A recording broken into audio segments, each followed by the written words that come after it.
welcome to Expressions.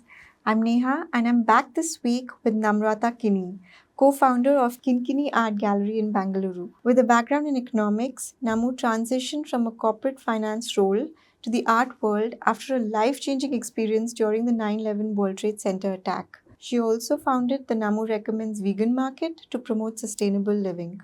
An avid cyclist and health enthusiast, Namu embodies the spirit of holistic living. I'm sure you're going to love her energy and confidence. Let's hear it from Namu herself. Hi, Namu. Happy to have you here on our Expression podcast.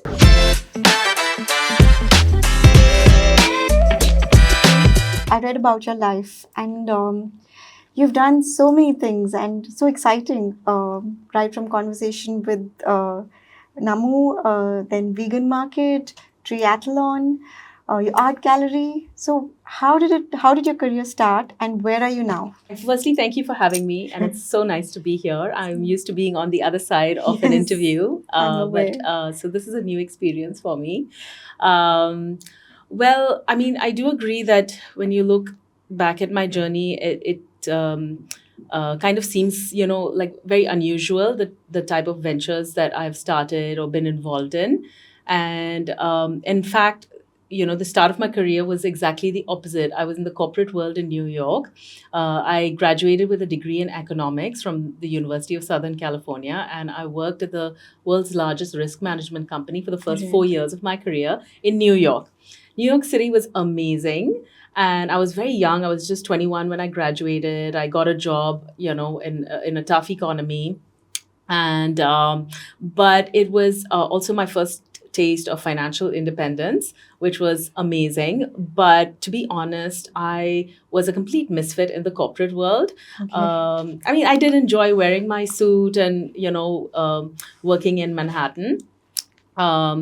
But I don't really fit into any mold that has been created by anyone. And that's why I feel my entire life was a struggle until then. I was just like dying to break free, and just do my own thing. But I had no idea what it was. When you say struggle, what do you mean? I was not particularly happy in college and also in my work. I don't think I was actually myself. In fact, my colleagues used to think I was a shy and quiet girl, and I'm just the opposite. Yes, full of life. They didn't know who I was because I just couldn't be myself. Mhm. And maybe it was a cultural thing. Maybe it was that time in my life, where I hadn't gained enough experience. Anyway, that just wasn't for me. Okay. Okay. And yeah, so I mean, I worked in different jobs in that company. Definitely learned a lot from it. And So you were away from family also for a good 9 years. Did you miss home and what does family mean to you? family means everything to me. But I think at the time that I left, when I was a bit of a rebellious teenager because I just wanted to express myself. And, my family may not, they were, in between being liberal and traditional. You see, Okay. that's where we were at. And so I left in the 90s to go to the US. And it was nice to have a taste of freedom and all of that. On one hand, I left when I was only 17 years old. And now that I have kids who are around that age, I really think that, I was just too young and I wasn't ready, but I wouldn't rewrite my, Yeah. history. I wouldn't want to. But I didn't really miss home because I was just so Wanting to explore things. yeah. I was okay being by myself, but I have to say life was a bit lonely. When you're in India, you're just surrounded by Yeah. people, and in the US, things can be lonely. People are just attracted by the glamour or what they think it's going to be like, but it's a lot of hard work. University is a lot of hard work, and you have to be independent and know how to manage your life and your finances and all of that. Yeah. So I had to learn everything, like my first load of laundry, where everything came out a different color. Yeah, so I would say, yeah, but my life started coming together after I started working. And actually, the part was making my own money. But what I was actually doing, I was not loving that. Okay. Definitely picked up some life skills along the way. And Would you like to say something about the life skills? well, how to kind of work with different generations, different cultural backgrounds, Yeah. and things like that. Managing my own home, cooking, managing your schedule. Um, of course, something very dramatic happened Yes, in the. coming to that, I wanted to ask you, you witnessed the infamous 9/11 attack. How was it? Can you describe how was the experience of being there? Yeah, sure. It's still unbelievable, and I can't believe so much time has passed because, usually when you hear of times like that, of times of war, terrorist attacks, it's things that you read about in the newspaper Yeah. or watch on TV, now Yeah. social media. It's something that's far away from you. Yeah. And you have that screen and it doesn't affect your life. Yeah. So I But being in never real, thought yeah. that, and that too, I was so young. I always thought I'm just going to die of old age. I was just 22 or 23 when it happened. Yeah. And I was, Any memory that stayed in your mind? yeah, I mean, I remember it vividly. I was, oh, the meeting was actually, it was a large meeting with the top management of the entire company. And so people were flying in from all of the regional offices to World Trade Center. So half of my company's offices were, the New York offices were in the World Trade Center. The other half were in the Midtown office where I worked. So it's not like I would go to the World Trade Center every day. The meeting was supposed to be at 8 a.m. and because of budget reasons, they changed it to 9 a.m. so that everybody can fly in the morning and they don't have to stay in the hotel, so the company would save whatever. So the original invitation to the meeting said 8 a.m. Then we got an email saying it's moved to 9 a.m. If it was at 8 a.m., I wouldn't be here. So 8:45, I kept 15 minutes for going up the elevators. There's a big process of security and getting in the elevators and all of that.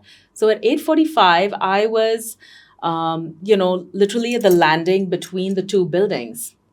And I looked up at the sky and it was as blue and clear. It was just a beautiful, clear day. It was crisp, the weather. And I must have been looking up because I heard the plane. And then it all just happened, and it was almost like in slow motion that I witnessed the plane crash into Tower One, which is where my offices were. They actually crashed into my offices, which were, I think, my meeting was on the 99th floor. They crashed into between, I think, 95 and 105. And of course, the people who were there early, my company lost about 350 people, including some of the seniors in my group, and including the HR lady who hired me. So it was a very unnatural sight and sound. The type of volume of the crunching of metal into metal, and the sound of that boom was a little unbelievable. And to be honest, it deafened my ears for maybe a month or so. I couldn't hear very well.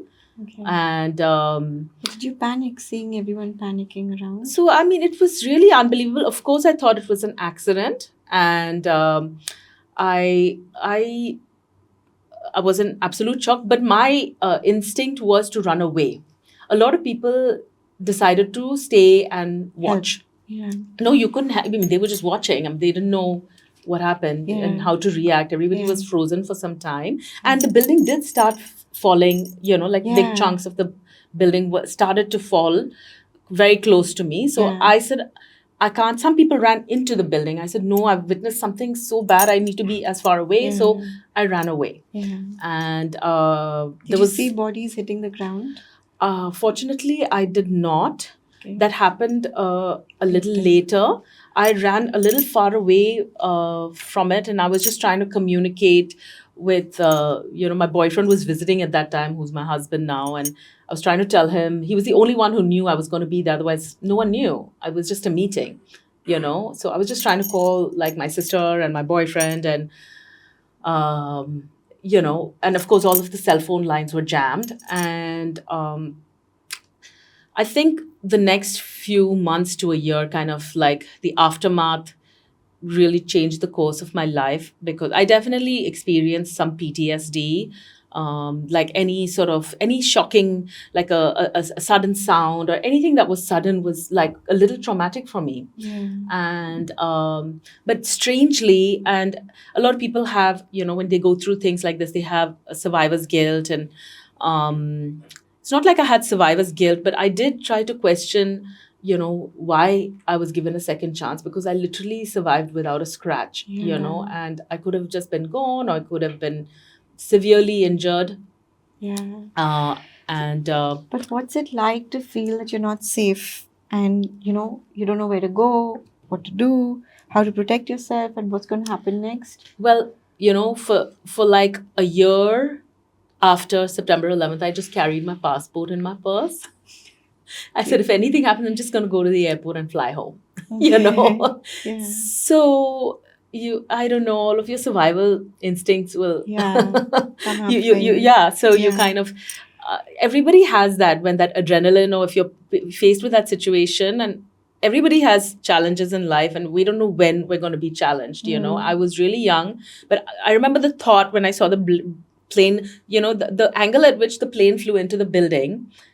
In my head, it made sense that the plane was going to come out of. I didn't understand that it would be wedged in the building. I thought it would come out on the other side because of the magnitude of it, and it would have landed on me. So for a moment, I did think it was, the end of my time. Yeah. And I said, but I'm not ready. I knew that. I said, no, I'm not ready to die. So I just, so, I mean, back to, what it made me think, and then some of like people said, oh, it's karma, and I really thought about that. And I was only 23 years old. And I said, I have done nothing in my life yet, nothing good in my life yet to deserve a second chance. It's not karma. And of course, all these people in there, they didn't deserve it. They didn't have bad karma. It's just unfortunate. So my big realization from this whole experience, and my big learning, was that whatever I do in the future is to earn my second chance. And that made a big impression on me. And strangely, it, a lot of my thoughts turned into black and white. It was very easy for me to make very big decisions. Like my husband and I, a year after that, we got married.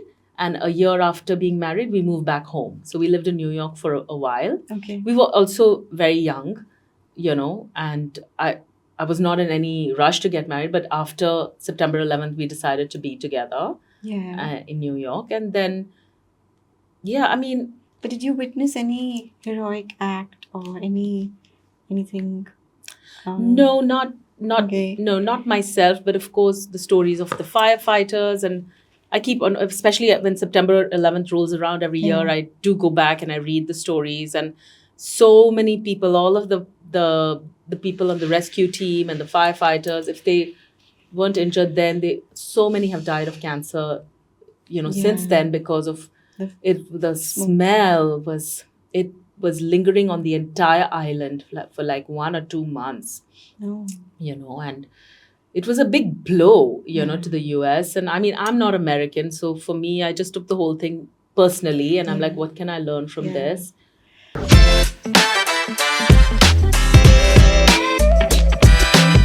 That's why, I when I was reading about you, everything was like you do it with so much energy, enthusiasm. So is it that because you witnessed this and you felt that one should live every moment of their life to the fullest? Yeah, I mean, that is a good point. I've always been very enthusiastic, Okay. even as a child. Like, Yeah. I could never, like, nobody could contain my energy, and I don't think much has changed. However, it's given me a lot of, like, for example, I'm going to tell you something. After September 11th, I signed up to train for the New York Marathon. Okay. And I was a non-athlete before. Like, I Yeah. was more of a person in theater when I was a kid. I was not on the sports field at Yeah. all. So, in fact, I didn't have confidence in the sports field. I thought you had to be either this person or that person, right? Yeah. You can't be both. So, I was good at academics and I was good at theater and whatever, but not sports. And then a friend said, let's do it. And it's to raise money for charity. I said, okay, sounds crazy. And I met the team who did it before, and they all looked as unfit as ever. I said, oh, look at these people. I can definitely do it. So that started my journey of, if they can do it, so can I. And I was, again, 24 years old. And you said that it was And really tough, right? oh my God, that was What one was of the tough? toughest things I've ever done. Like the first run we went, it was just 1.5 miles. I'm speaking in miles because that's how my training was in the US. It's 26.2 miles. And it was 1.5 miles. We were a bunch of unfit Indian people. And I had a girlfriend, two girlfriends with me, and we had a coach. We called him Coach G. And he was an Eastern European runner.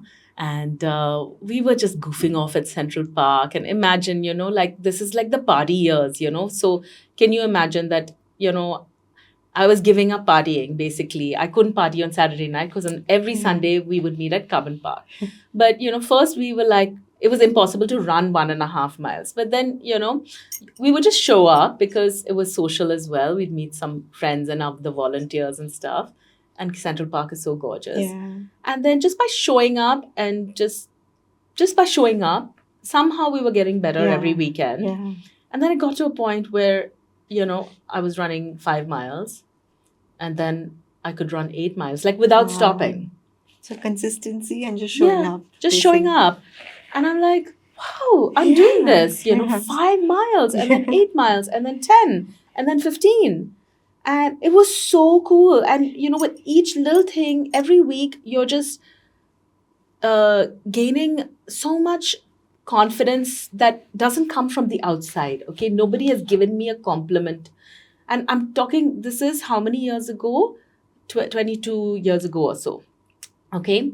So 22 years ago, there was no social media. There were no running clubs, like how there are now in Bangalore. There's so many. Yeah. So it's like none of my friends were doing this, right? So we were like some of the first who were doing this. It wasn't yet cool. It was like impossible, right? I mean, for sure for me. Plus, I had to raise money for charity and ask people for money, which was a whole other challenge, which was fun for me. And I met my target. I mean, we had to raise like $2,500. That was the deal.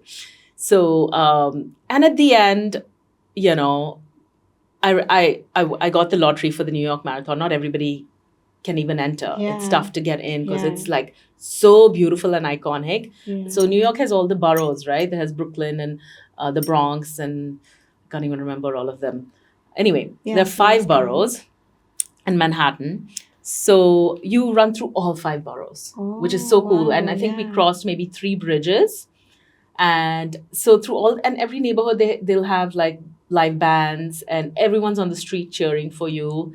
Make it more fun. Yeah. So it was an incredible experience. And not just the marathon. What was better was the whole lead up to the marathon and who it made me as a person, because it was really my own journey. My husband didn't join me. It was literally our first year of marriage, and he would like sleep in, and I would literally come home and he was still in bed, and I would buy bagels and cream cheese and so. But for sure, doing it at that age, it was so hard. And when I did the actual marathon, I think mile 23, I was literally in tears and in so much pain, and I just wanted to quit. And But you feel so good at the end of it, that you've achieved something and that you've not done before. So it's a great feeling. Yeah. So, something that is so hard and that you worked on it for a certain amount of time, and, there was no fluke here. You cannot outsource your training. And any runner, anybody who has done something like this in their life, that is physically challenging, will have experienced a similar story, similar journey. Yeah. So, honestly, that gave me the confidence to take the next step. Like everything for me has been like a bit of a ladder, The previous experience has helped me gain confidence. And then, got it. I can't even imagine what you must have gone through during the attack.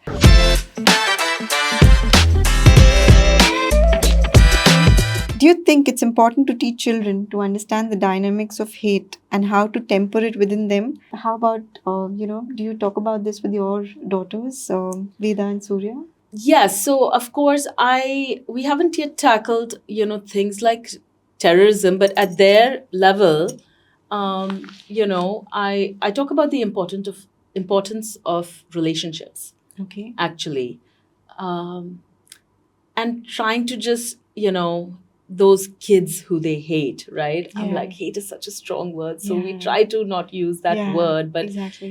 we can't control. I feel like our children have to go through that journey, and I can't turn them into who I am right now. Yeah. Right? They're young and they have to go through their little hates, Yes. hate periods of hating Yes. that somebody in their class because they said something. But what I try to tell them actually is to focus on building good relationships, because it can take them so far in life. And, God knows that our friends help us so much in life, friends, Yes. mentors, teachers. Absolutely. You never know who is going to help you and who you can help. So that's actually what I focus on. Okay. Have you come across any demonstrations of bitterness, violence, hate, revenge through any art forms by any artist?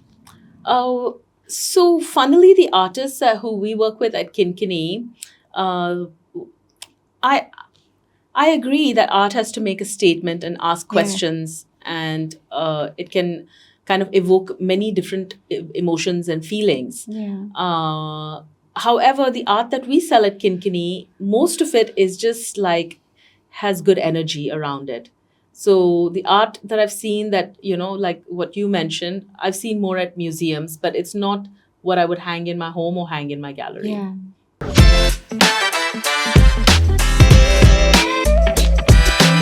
And I also read that your transition from the corporate world to the art world, there your mother-in-law played a really important role. Well, yeah. So the first few months after we, moved back to Yeah. India, Yeah. we lived with my in-laws, and my mother-in-law has collected art, not to sell, just to support artists and for the love of art. She literally has paintings from the floor to the ceiling, and this was something new to me. When we started KYNKYNY, and I had no formal background in art, I said, let me try and sell some art and let me see, and I said, Dominique, my mother-in-law's name is Dominique, she's French, but has lived in India since the 70s. I said, will you introduce me to some artists? And I was just 24, 25 years old, and I looked 16. I was in jeans and I really looked young. and Like and so I thought for sure I'll walk into these artist studios, and they were all in their 50s. Yeah. Okay, which seemed very far away at that time. Yeah. Now it's quite close. Yeah. So, but I feel like, oh my God, all these 50, 60-year-old artists, Yeah. they're definitely just going to say no to me Yeah. because I'm just a kid who knows nothing. Yeah. And, but, thanks to, like I said, the importance of relationships, they all Yeah. adored my mother-in-law. Yeah. She's just such a wonderful person. And they all said yes. Yes. And I couldn't believe it. And yeah, so, I mean, she introduced me like to the first 5 maybe, and then I took it from there, Yeah. So how did her influence sort of shape your interest in art? I think that was it actually. Just the rest, spending time with her and understanding no, her? it was actually, that was it. And Okay. and then what really influenced my interest in art and my journey in art was the relationships with the artists. See, I come from a very sheltered, anglicized, CBD cantonment Bangalore. Okay, I don't. You're not from Bangalore, so No. you're cantonment. We're all English speaking. I went to a convent school. We're very sheltered. Yeah. You see, so I had not met different like Indian. I had traveled more, I feel, outside of India than within India, or I'd not definitely not interact with the artist community. Yeah. Artists are very passionate, and most of them come from very, very humble backgrounds. It's just that I never had the chance to even interact with people From like, those yes. background, yeah. So that was really interesting to me, and also as a like 25-year-old interacting and adding value to their lives. Yeah. So from the first, see, I like successful businesses, and if I and from the get-go with KYNKYNY, we were my husband and I really hustled, and I'm very proud of that. And we continue to. I'm not too proud to hustle. Like, no matter what venture it is or what stage of, stage in my life I'm not too proud to hustle because I want everything to be successful or at least to touch people's lives. So, yeah, from the get-go, we were able to like sell artwork, which was like amazing for me, you know. Yeah. Or everybody talks about imposter syndrome and I'll Yeah. tell you a story about that. So my first solo exhibition was with this artist called G Subramanian, who's now in his 70s. But yeah, so he was in his early 50s at that time.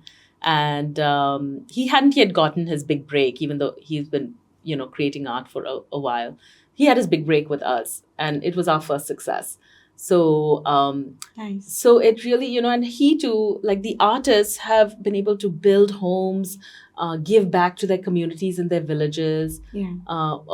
Most of them have come from villages. Yeah. Okay. Yeah. And that was very gratifying for me. Yes. So one big thing about quitting my job in New York is that I realized that what I thought is, my work is not benefiting anybody else's life other than my own. Yeah. I said, I'm just pushing some papers, and I thought it was a bunch of BS. And I said, I need to be adding value somewhere in life, At least somebody's life should benefit. And I just couldn't see that. So that was one reason that I quit. And here, I'm like, it doesn't have to touch 1,000 lives. Here I made a difference in one person's life. Yeah. They're able to buy a house, and they have financial security, they have confidence, and they're getting respect. Yeah. There was, and I'm That's like, I'm a enough. kid and I know nothing, and I'm doing that. So that felt really, really good.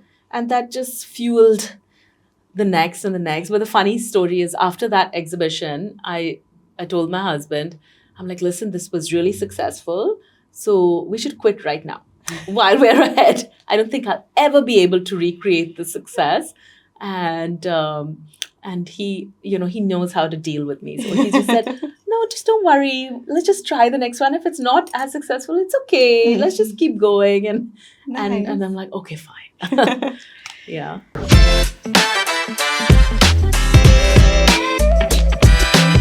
So, coming back to your mother-in-law, let's dive a little more into this relationship. How did you choose to conduct this relationship? Like, were there any boundaries? Do you have any suggestions on how to respond, push back politely, or you think just to be silent is the best way to go? Well, I have a different mother-in-law, daughter-in-law relationship, than most of my friends, because she is French. Yes. She's not even typically French. Mhm. She's a very liberal kind of French who has a very sort of an earthy heart. Okay, so she's very much at home in India, Okay. but like she likes the old India from the 70s. So she gets very upset when she sees what a mess Bangalore has become. She came here at a time when there was no traffic on the street. Yeah. There were like maybe 10 cars in Bangalore. Yeah. So my relationship with her is very unique. In fact, we're getting closer now because she lives with us. Earlier, we didn't live together. Mhm. We moved out very soon, in a few months after moving back to India. And honestly, she's just been very supportive. And see, there are cultural differences. Yeah. But that's fine, because we used to live on our own for the longest time. She's been just really sweet. She would help with the grandchildren, Okay. and in her own way, which is, like I said, doesn't define how a French mother-in-law would be. So she's a bit of a hippie French person, and she's got great style, and she dresses really well, and she's fun. Yeah. But what I like about her is that she had my husband when she was older, like in her, not that old, but late 30s. At that time, it was old. So she's 10 years older than my mom. So their friends were like my grandparents' generation, when they would hang out. And sometimes I'd be like, oh my God, a bunch of old people in the room. But, this, I had my first thoughts about ageism thanks to her. Generation gap. Yeah. So I'm like, here's a bunch of people who are older, but they can be quite interesting. So why should I judge them for their age? That was the first time. And this is like when I was in my 20s, Now I'm really comfortable with kind of any generation. But did you have to have any boundaries? Did you feel the need for it or something? No, actually.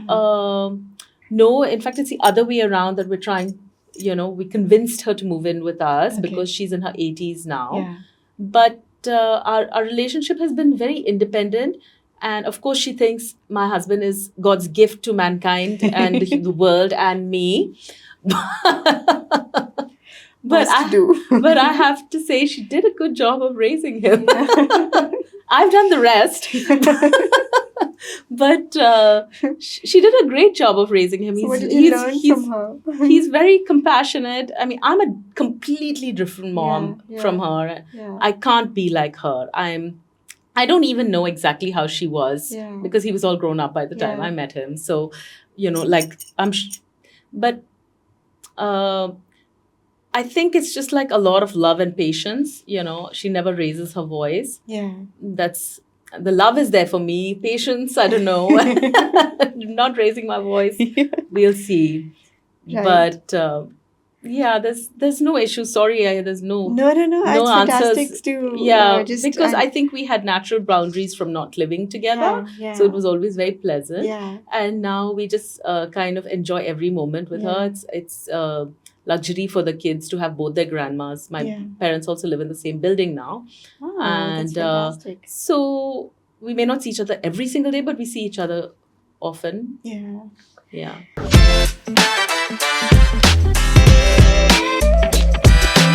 So what has marriage taught you? I've read that you have a great, and you've also been saying that you have a great relationship with your husband. And so what is it that you've learned in this journey? Honestly, when we got married, I didn't even think so far ahead. I just did it out of, and we were so young. Yeah. I was just 24 and he was 25. He still we both looked like babies, with the baby cheeks in the wedding photos. Yeah. And I mean, my friends are still having kids, and I'm going to ask you to share those pictures. Yeah, okay. So we were just so young, and I've changed my mind about so many things in my life. But fortunately, yeah, because nothing is constant but we're change. good. We're good together. We've really grown together. We've evolved together. But the key is for us. We like to have fun. We communicate as hard as like when you really talk about when something goes wrong, or he said something at some point, or I say something, and then confronting each other, and the communication, kind of dealing with it like immediately. Yeah. And it's really taught me. In fact, he taught me to be like that, and now I've become better at just spitting it out, like, hey, you said this or you did this, and it made me feel like this. And I just we put it out there. We don't know how the other person is going to react. Yeah. And then we wait for the dust to settle wherever it is. And then we figure out we can't. I've just seen my friends' marriages that fall apart from sweeping things under the carpet and not addressing it when it happened. So what we do is when something happens, we address it right then. Okay. And then, of course, now we've been together for 22 years. And congratulations. Thank you. I mean, he really is like, I feel like Touchwood, it's a solid marriage. Yes. There's a lot of mutual respect, and we are adventurous together. We want to continue to be, and we can't believe we're at the stage where, in 3.5 years, we're going to be empty nesters, and you know how fast that'll fly. Yeah. And we get along with each other's families, fortunately, and we are very different in some ways, we're adventurous in different ways. So what is the most adventurous thing you've done as a couple? So I can talk about, about 10 years ago. Well, my husband was always into cycling, and he was really, really into it. And he tried so hard to get me into it. He bought me a bicycle. And then finally, the penny dropped, and I finally caught on, and I'm like, okay, I made it my thing. Yeah. So I got super fit, and I started training for the Tour of Nilgiris, which is like a 900-kilometer tour in India. Very challenging. And then as I was training, we went on a family holiday to France. Okay. And so Vivek and I said, we'll do a cycling trip through Burgundy, which is like this gorgeous wine region. Yeah. And I'm so dumb. I let him plan the route without looking at it. Okay. So he planned the route, and each day was like 90 kilometers with luggage. I could do 80, 90, but like not on some random rental bike and not with luggage, Yeah. And so I had my luggage. So the bike is so much heavier. And the first day itself, we got stuck in a storm. Yeah.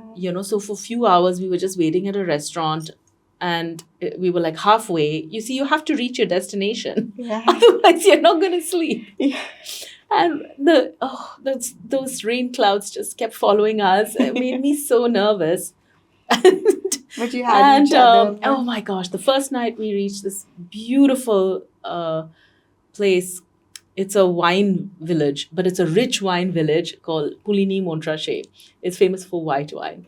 And so I mean, my body was absolutely dead. We reached at about maybe 7 p.m. after starting in the morning.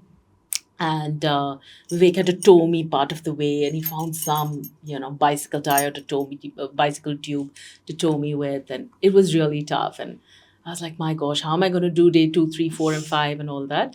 And of course, we had a lovely meal and some wine, and we stayed in this nice bed and breakfast. And the next day, it got a little tougher. I was just depleting, Just and want to kill him. and I'm like, what is this route? And why couldn't we do like 40, 50 kilometers a day? That's challenging enough, and whatever. And so we met. Every day that passed, I started depleting and depleting. And the third day, it got so windy. I didn't know wind can be like this because Yeah. I'm normally in a car. It got so windy, and it was like literally headwind, that I think I was Oh. cycling at, like, normally I can cycle at 20, 25 kilometers an hour. I think I was cycling at 5, like walking Oh, speed, my 5 God. kilometers an hour. Walking speed, I was cycling. And I was so rattled. Like, I was literally so shaken up that on the Took a third lot day, of I quit. efforts. So we had to cancel the next 2 days. Of course, I didn't want to see a bike for some time. And sometimes, see, he can handle a lot of adventure, and he's like really likes to rough it out. And Yeah. I like there to be I like some adventure. Like, it has to be moderate adventure and a really nice bed to sleep in. Yeah. Like a nice hotel. Yeah. Yeah, I read his quote also. He says that cycling in India would come a long way if there was general respect for the cyclists on our road. I think that was so. I mean, he seems like he's very grounded and, you know, good at heart. I mean, he's more grounded than I am, Yeah. and he speaks more Indian languages than I am, and more Yeah. comfortable in a village than I am. Yeah. What still cracks you up about him after so many years of the marriage? I mean, he's got a great sense of humor. Yeah. So he's always, and what I like is, it's not just when it's just us, or watching him as a dad, because he's Yeah. always goofing off with the girls. We Nice. like to keep it lighthearted. Of Yeah. course, we talk about serious matters, and Yeah. when it comes to serious matters, I appreciate his point of view. I mean, sometimes it may not be mine, but I do appreciate. Most of the time, we agree. I have to say that. So what do you say? What is I don't know. I can't tell you a particular thing. Oh, he's just so naughty. Yeah. Okay. I'll get there. Has he helped you identify your biggest growth or strength? He's not helped me identify it, but he always supports me like crazy Yeah. when I do something challenging, like my talk show. For the talk show, he actually came on as a partner, and he produced it. So apart from the interviews, he handled everything else, including designing the set, building the set, the editing of the videos and all of that. When I decided to do a half Ironman triathlon, he came with me, and he supported me. And I mean, he's like literally there. I feel like sometimes he's more invested than I am. Like, he really does care emotionally. Like, he really supports me. That's what I That's feel. wonderful, lovely. Do you go to him with all your issues and expect him to find solution? I mean, I don't expect him to find the solution for Yeah. me. So there Yeah. are some things that I go to. I mean, I discuss almost everything with him. Yeah. So I do use him as a sounding board. So for some things you go to your sister, some things you go to your girlfriends, and some things you go to your husband. But Husband. most of the things I discuss with my Yeah. husband. Yeah.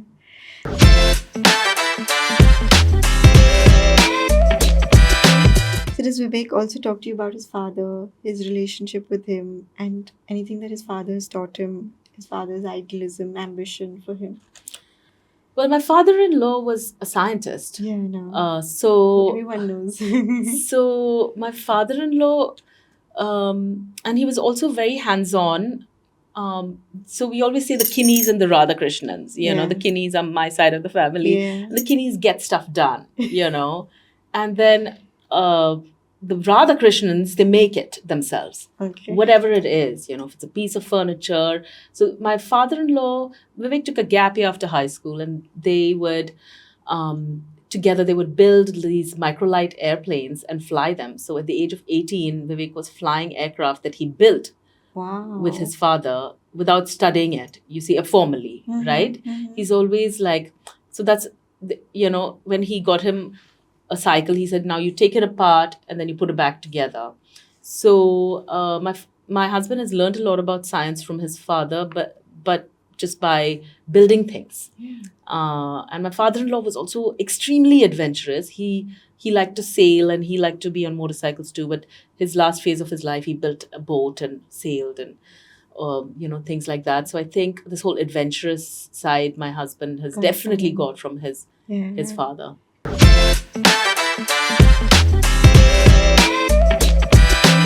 And talk to us about his collection, Kabuki. Is it Kabuki? Yeah. So were you involved too? I was always involved in the marketing and the Yeah. PR of the brand. And so it's a very, very cool line of furniture that we always wanted to marry art and furniture. So basically the furniture was designed for the art and the art was designed for was made for especially for the furniture. So, I mean, Vivek is like a perfectionist at whatever he does. So, it's just so beautiful. We have 2 pieces at home, and what can you describe them? For example, like it was a limited edition collection where these artworks, paintings were printed on the wood. Okay. And then they were pieces of furniture that you can actually use. Yeah. So it's not just like something to look at. Yeah. Yeah. Any unique furniture piece from his collection that you'd like to show off? And can you elaborate a little bit? Well, definitely. I mean, the thing about Vivek's furniture is that it is really built to last, and even though a lot of the things we own are 10, 15 years old, they just look new. Yeah. And in fact, if some clients are moving to another country, like old clients, and they are selling their furniture, we buy it back. Oh. Because we don't get that quality anymore. Yeah. He has an eye. So my favorite is the Kabuki pieces. It's the silence cabinet, and I keep a lot of my special books in there. Oh, so beautiful. And so he had these paintings inspired from Japanese art that has been incorporated.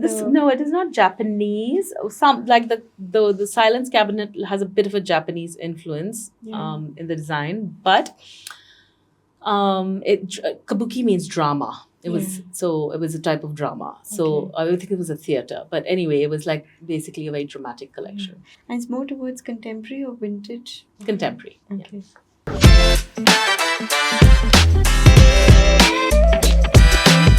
Describe the most beautiful dining table that you have come across. I mean, one that's full of food and people around it.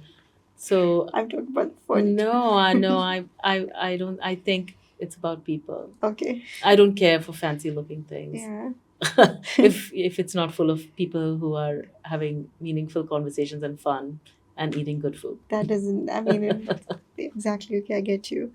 Can you explain the concept behind KYNKYNY Art Gallery and what you hope to achieve through your exhibitions and your online platforms? So we've helped, the concept of ikigai. Yeah. Right? And I lucked out that I found my ikigai with my first venture. That's lovely. And without knowing what ikigai was, it wasn't even a thing 22 years ago. Yeah. 5 years ago, people started talking about ikigai, So that Venn diagram. So, one, like I said, it did stick with me. I'm like, I have to add value to someone's life. Yeah. And so one is that we like to add value and really help represent our artists, give them a lot of recognition, you see. And of course, the financial stability, the respect, all of that is very important. They don't just want the money, they want the respect. Yeah. And art has come a long way. I didn't know that we were riding some wave, at all when we started. And the other is that I forget the number of, now it's been 20 years, 21 years soon. I walk into old friends and clients' homes and I've forgotten how many paintings, like literally, I would say every painting on the wall is from us, or almost everything. And it's brought a lot of interesting people into our lives. Yeah. And also, we feel like ambassadors of Indian culture. So that is something that we're very proud of. All along, art is about, it's about statements, but it's also about beauty, right? And um, it's representing, just like music is really important and theater is really important, and these are all measures of the success of a country, not just the GDP. Yeah. So therefore, we feel like we've had a large role to play.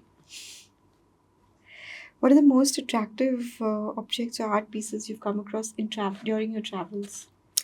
Yeah, Anything so of specific you course we remember? do try to go to museums, Yeah. but I have to say, when I go to Paris, I go to the Picasso Museum, and I just go weak in the knees because, I mean, and I even get, like, even with the Renaissance artists, and recently I, saw a Renoir that my grandparents used to have that poster up in their home, and I'm like, this is the original one. I mean, it can move me to tears, but the Picassos, they just, I mean, really, it's just so exciting for me. Unparalleled, huh? Yeah, like my cells and my body just Yeah. dance. What was your most fascinating experience at any gallery? I mean, again, would it be Picasso? Yeah, I would say so. It's Yeah. museums, Yeah. and yeah.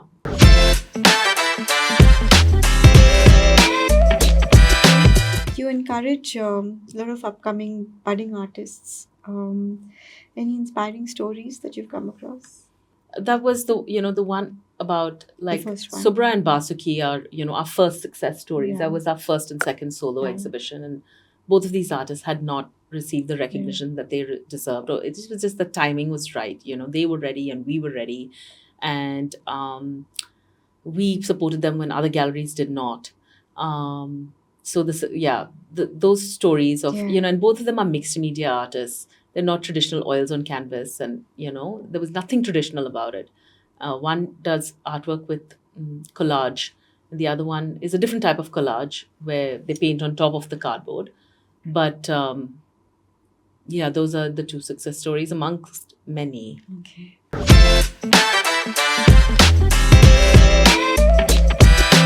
Any collaboration of a story of music and art coming together? Not that I can think of. Have you been to Shantiniketan, and have you seen Durga Puja pandals in Kolkata? I've not yet seen the Durga Puja pandals, but I have been to Shantiniketan to meet artists. Okay. And Can you at talk that about your time, experience? my daughter was still crawling. She was maybe under a year, and oh man, and Shantiniketan is one dusty place. Yeah, Okay, yeah, so I just yeah. remember my daughter just always being such a mess, and I went with my mom and mom-in-law. See, these are the ways that they supported me. Yeah, They came along yeah. to hold the baby while I traveled, and met all of the artists, and I did a lot of that in the first 5 years. Yeah. But now I don't travel so more. So did you find Shantiniketan beautiful with working with the artists and meeting them? Was it? Yeah, it was really interesting. I mean, I think each of our states is like a different country, Yeah. right? Like the Mm. language, the culture, the food, and Yeah.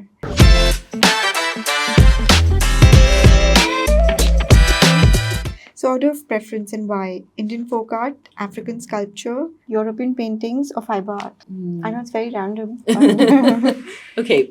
Firstly, the first one was folk art, is it? yeah. So I'm a Indian folk. huge fan of Indian tribal and folk art. I Okay. love Gond, Patachitra. I mean, honestly, it's not like I dislike any of them. Yeah. It's just that I've even bought Bhil. So I'm just trying not to crowd my own home. Yeah. But I would have normally filled my home with this. Mhm. I think people should support it. It's very reasonable, and we, Mm.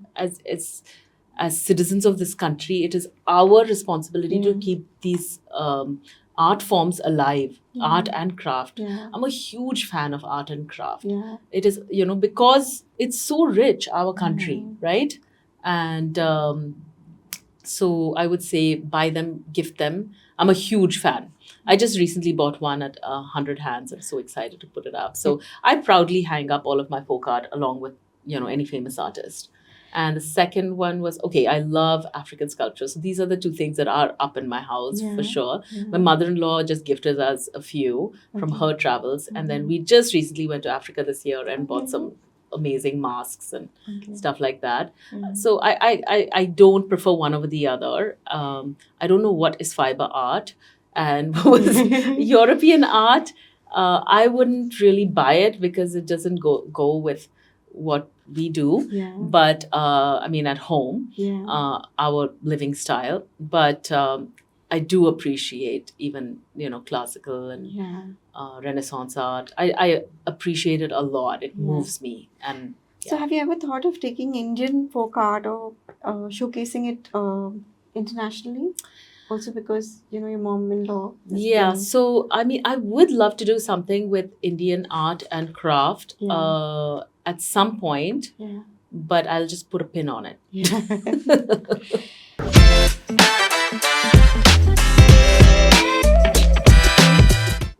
So, what thoughts run through your mind when you stand in front of a great masterpiece? Well, firstly, I get really excited.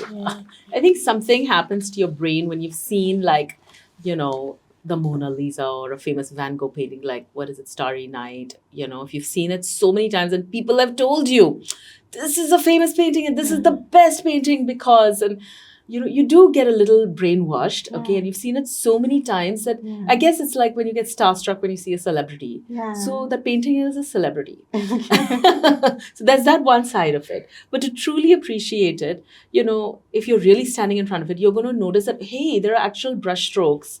It doesn't look like this little thing that we saw in the Colors, book, so you will actually, and then you'll be like, oh, this master actually, his brush touched this painting. That is so exciting, and you're so close to this masterpiece.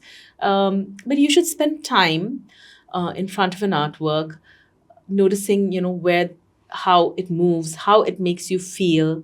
You can even focus on a small part of it, and then you can zoom out. There are different ways to appreciate art. But yeah, like for me, I told you, it just makes me like dance inside.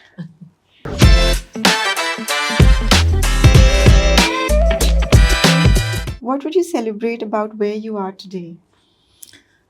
I was just telling my friends, we just, our school friends, we just met up for lunch this weekend. And I told them I'm in my mid 40s now.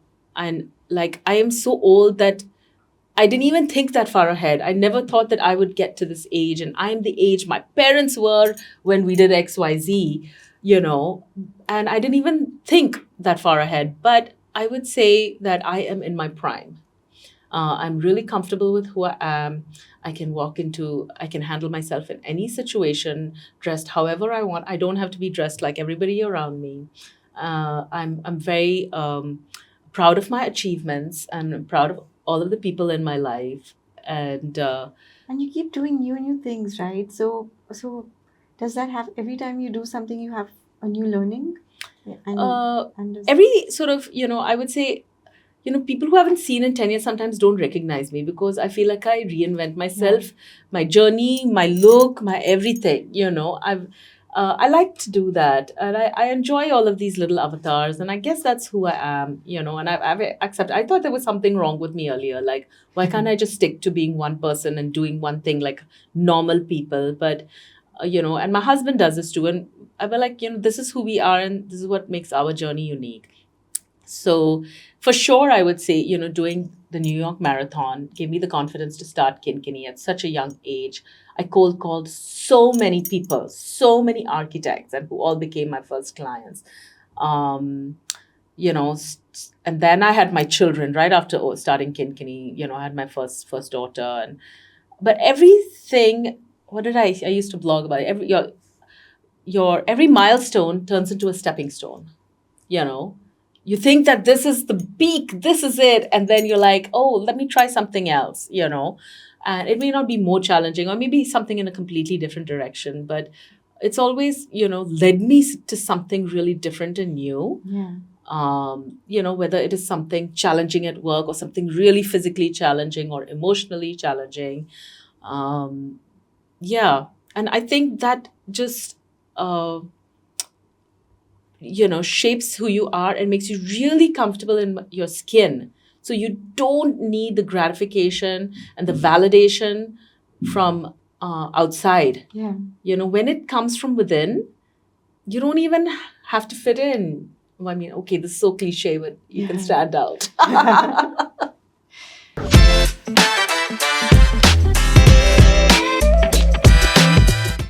So your talk show Conversations with Namu Kini highlights inspiring women, right? What prompted you to create this platform, and what impact did you hope it had on your audience? Well, I started that about 12 years ago, and I was Yeah. like in my mid 30s at that time. 18 episodes, right? Yes.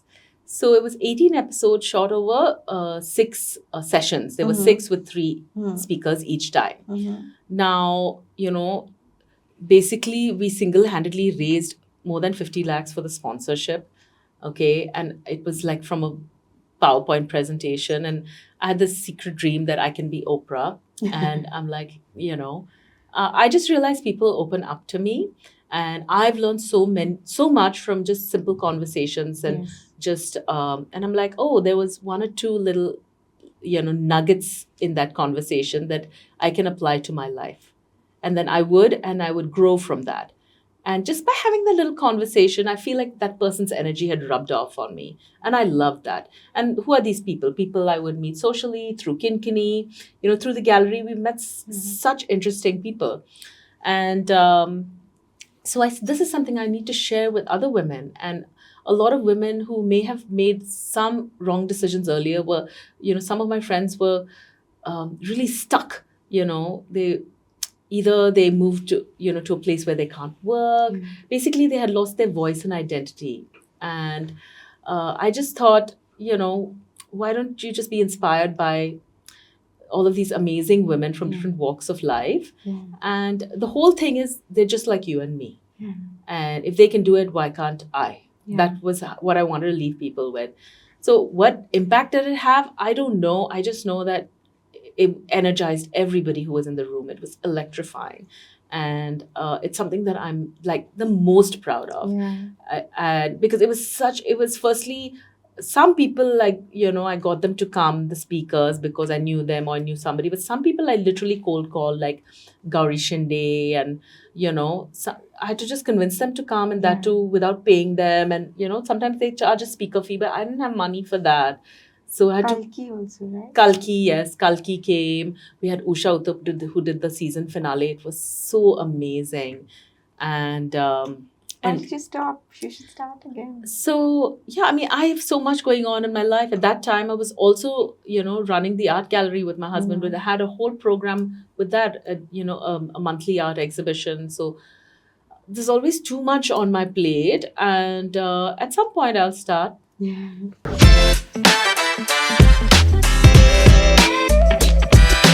You founded the Namu Recommends Vegan Market also to promote sustainable choices. So what motivated you to this kind of a lifestyle, and what did you find most rewarding about it? So the vegan market has been like my venture by chance, so it's my side hustle, as my daughter says. She's like, Mom, what's your side hustle? This is your side hustle. So yeah, it has been, again, something I've been very proud of, because I've been vegan for about 7 years now. Why did you suddenly become? It was, mostly for ethical reasons. I mean, my running coach told me to go vegan he said, you'll be faster. I found that so hard to believe, but I said, okay, I'll try. But for ethical reasons, I'm just not okay with killing animals unnecessarily. And I do think it's unnecessary, because you can not just survive, but thrive. And I love, eating vegan food and the way that we make it at home. I'm very particular about, good food. And we're not eating just green leaves. And, it's very, very tasty at home. And in a country like India, it's so easy, all sabjis and dals and chana and all of that, Can you give us some hacks on a few recipes that you make, and it's interesting and we all can make it too? I mean, Well, okay, if you like, even if you don't like tofu, I can't, my kids love this, okay? We just get like a little, you have these seasonings like a falafel seasoning or a taco seasoning, Yeah. but there are ones without additives and Yeah. artificial flavors. Yeah. And you can just like sprinkle it on a block of tofu. You can cut it like a steak or cut Yeah. it in cubes. Yeah. And we just sort of fry that and add protein to all of our meals. Okay. So even if we can eat it with Indian food or with like a salad or something like that. But yeah, I love to create these bowls, Yeah. like they call them Buddha bowls Yeah. and all of that. So, Yeah. with a little bit of hummus and some tofu and some roasted veggies and Yeah. parsley and some, tahini dressing and things like that. But Interesting. I have a large group of friends now who Yeah. we all eat like this. So we have Okay. potlucks and, Okay. And how did you find so many, vendors and people for this market? As in, So, I mean, honestly, it's, and it's from you all over attract India. you Yeah. attract your tribe, right? I mean, what Yeah. is the thing they say? What is this? What do you attract your Own kind of yeah, tribe. so I Yeah. mean, like-minded people just come to me now. I don't know, I feel like I don't want to jinx it, but I think I'm a queen of manifestation because it's worked for me. I really thought, like, honestly, I raised the money for the sponsorship from the first meeting. They said yes, and that's because I just had all eyes. When I looked in the mirror at that time, I saw Oprah. And when I walked into the room, and I was like, people better be treating me like Oprah. I just thought I was Oprah. So that, and all of those rules of manifestations, I just kind of had figured it out naturally. So when it came to the vegan market, somebody just asked me to do it, and whatever the 5 brands that I knew, the 10 brands I knew, they came on board, and then I made it 25 brands, and then I built a team. Otherwise, I was just doing it on my own, and I was just doing this to promote veganism and small businesses. Yeah. So Because you now, think that really that would impact and change the lives of people, right? Turning into yeah, of course. So healthier, basically, so here's the healthier. thing, there are different types of activism. And I am an activist at heart. I would love to see the world go vegan. I would Yeah. love that. I'm completely against. If you take me to a non-veg restaurant, I am completely uncomfortable. If I'm at a dinner table, everybody's talking about how delicious the meat is, I want to leave, but I stay, because I want to be part of the conversation. And but I thought my form of activism is to make veganism seem fun and and help businesses. So once businesses do well, they reach more people. Yeah. So that's my whole take on it, and I'm like making veganism cool. Yeah. So now it's grown so big. They're like, we've done, I think, 13 and 13 editions. We have over 120 brands at each market. They are loads of fun, and most of the people come are non-vegans, which is great because that's our reach. Yeah. And When is your next market? actually, we have like a really small one tomorrow. Okay. And this is our first community market where like a building community has invited us. Yeah. And normally we don't do this, but since they they really wanted one day to be vegan. Yeah. I said, let's see. I want to reach more people. That's why we are doing this, Yeah. But yeah, but it is a profitable business. I like, to check off everything. I just feel like when you add value, it does not have to be charity work. You can start a business and add value at the same time. Yeah. Make a And difference at the same time. that That's what I way, really like everybody about how you stays can- yeah. incentivized, Yeah. including myself. Yeah. So I don't do too much like quote unquote charity work. Touching the community, improving people's lives is intrinsically woven into all of my ventures. So that Yeah. keeps, I mean, my plate is full with that. I really like your confidence, especially Oprah Winfrey thing. Yeah. Yeah. So, what are the common mistakes you think people make when transitioning into veganism? I mean, by just eating salads, like if Yeah. you like Indian food, you should just eat Indian vegan food. Yeah. Or if you like Marathi food, or if you like Konkani food, or like each of these, there are vegan options. So for example, Konkani veg food is primarily vegan. We rarely even use ghee, and I'm a Konkani, Okay. and we don't even use paneer. So there you go. And if you have idli dosa, you just use oil and not butter or Yeah. ghee and all Yeah. of that. And yeah, just eat what you love, but just there are simple swaps, but don't change your cuisine and all of that. Yeah.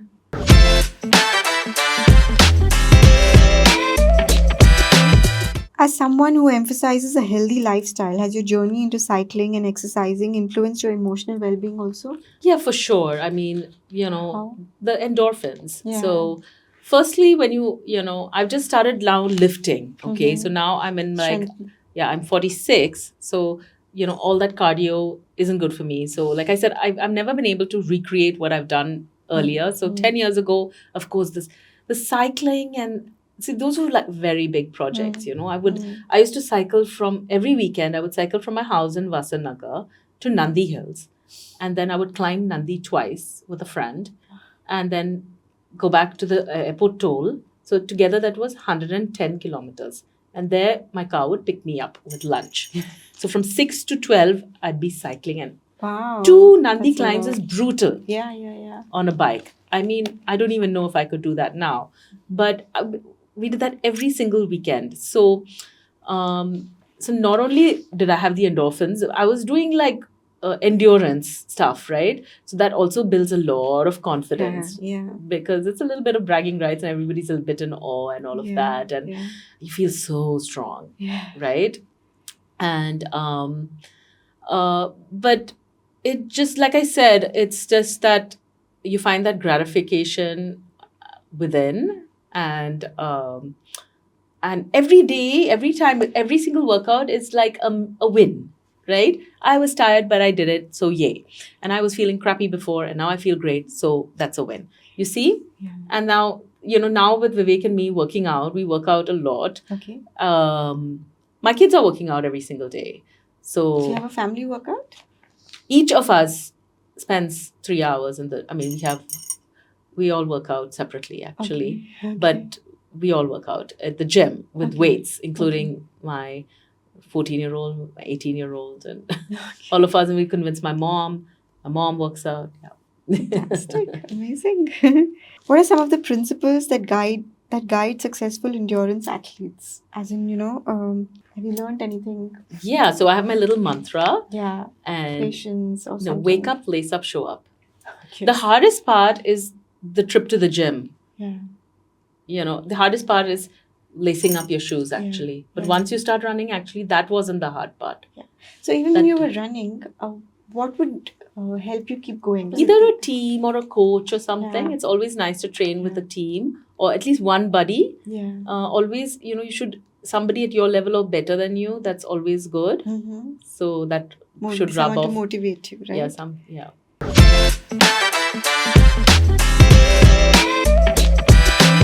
So looking ahead, what new projects, initiatives are you excited about, and how do you envision your journey evolving in the coming years? I do hope to restart my talk show, but right now, like I mentioned to you earlier, that my kids are at very sort of prime teen years, and they're going to be flying the nest soon.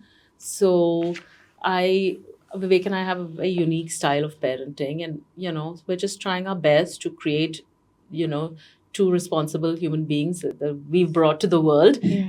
and so trying to guide them. To be honest, for the next 4 years, that's my number one priority. Okay. And I'm just managing, my work, and everything is all, flexible. And to be honest, I know I don't have some fancy thing. This is the best actually that I can do is help my two kids now. Okay. Kind of, I'm not molding them, but I can just give them whatever, share the experiences that I've had with them, and they can take what they want from it. But I'm really enjoying, time Being with them. Yeah. I've always sort of, been in a hurry to leave the house and with all of my responsibilities. So, fortunately, with my journey, I've always been sensitive to what it is that I need to do right now. What are my true, real responsibilities, not what people are telling me. So, right now, my true calling is parenting. That's my Yeah. number one priority. And of course, my health and fitness. So, I'm lifting weights, and I mean, I do so much inner work as well. I have like a 1 hour morning routine, and my husband makes so much fun of me, like, because I'm like from one thing to the other, all these weird sounds coming out of my meditation room, and he peeps inside. He's like, "What are you up to?" But, I'm on that journey. Like, it's not just the well being of your fitness, but also your mental health and, Yes. gratitude, practicing gratitude, affirmations, meditation. Yeah. Um, I'm in that zone, and I've been actually And you trying to see, take things off my to-do list. yeah, yeah, yeah, yeah. So, I've never been given myself the chance to just relax and have nothing to do and not some goal that I'm working on. Yeah. So right now, actually, I have no goals. I just want to relax. That's wonderful, Yeah, actually. I have earned it. So you mentioned about Vivek and you having unique parenting skills. Would you like to throw some light, or maybe just give us some tips from your experience as parents? Well, one is you can say all you want to say, but they're watching you. Yeah. So if you have your phone at the table, their phones are at the table. If you spend all, you're trying to monitor their screen time. So how do you handle that? So what do you So tell we them? avoid the screens. Yeah. We cannot police them. Yeah. The decision has to be theirs. That's just an example. But Yeah. like I said, now they're both at the gym. You see, and Yeah. I mean, and now my younger daughter is a power lifter. She lifts heavier than my husband and me. Wow. And even my older daughter is lifting more than me. It's amazing. Mm. So they're watching you more than they are listening to you. Okay.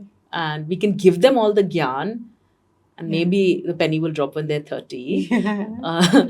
But it's just to lead by example. So it's, we're always joking around at home. So now I can see that my kids are always joking around with each other, Yeah. being silly and goofy. Yeah. And I think it's good to be lighthearted and Yes, not take absolutely. life so seriously, Yes, that's And fantastic. and because we live so close to the grandparents as well, I want Yeah. them to value that relationship. Yeah. And yeah, so that's pretty much it. It's to lead by example.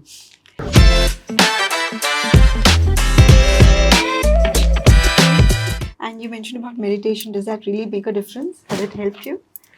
A lot. I'm like I said, I have my whole routine, and I've made a vision board. I have a beautiful little sacred space in my room. People have a puja room. Mine is my meditation room that I've decorated, and I have crystals, and I have my vision board, and it's my private space, and I have all sorts of pretty things around.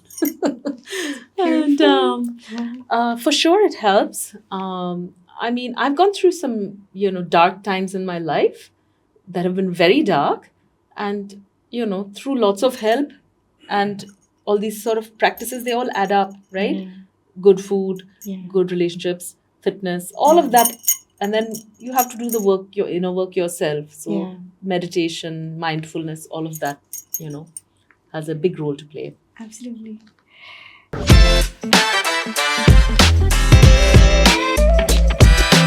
So we're going to run the rapid fire round. Oh, okay. Yeah. The first thing you have in the morning.